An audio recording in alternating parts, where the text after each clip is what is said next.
मैं इस वक्त बैसा गांव में हूं, कृष्णनगर के पास, जहां पर कल एक हत्याकांड हुआ था जिसमें डिप्टी सीएम ब्रजेश पाठक जी के साले के बेटे नवनीत ने धोखे से अपने क्लासमेट को बुला के ले जाकर के उसकी हत्या कर दी। मैं इस वक्त वहां पर उन्हीं के घर वालों के साथ बैठी हूं और सवाल ये उठता है कि उत्तर प्रदेश सरकार जो लॉ एंड ऑर्डर की बात करती रही है, वो लॉ एंड ऑर्डर कहाँ है।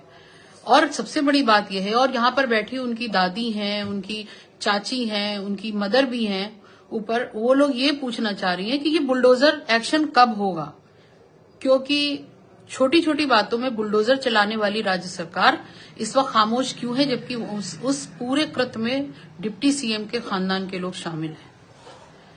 ये बहुत शर्म की बात है।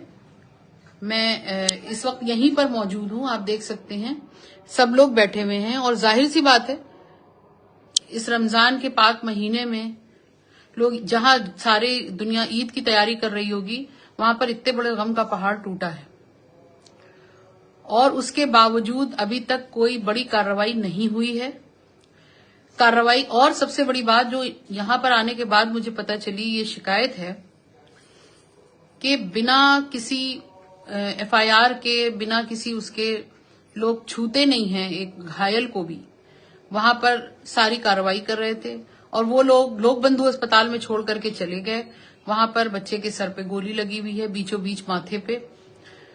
इन लोगों का ये भी मानना है कि ये गोली छोटा बच्चा तो नहीं चला सकता है, जिस तरीके से सटीक एक निशाना लगा हुआ है। तो इस साजिश में इसका मतलब कि घर वाले भी शामिल थे, बड़े भी शामिल थे और ये कोई छोटी मोटी घटना नहीं है।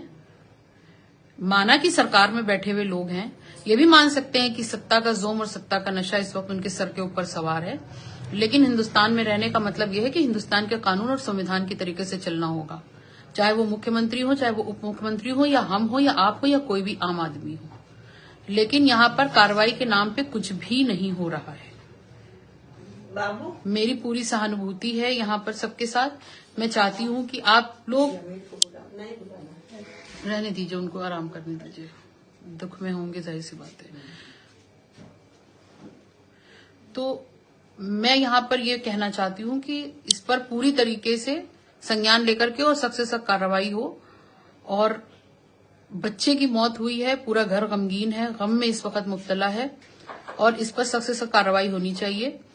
और अब देखना यह है कि मुख्यमंत्री जी का बुलडोजर कब चलता है, किन पे चलता है और कितनी तीव्रता से चलता है।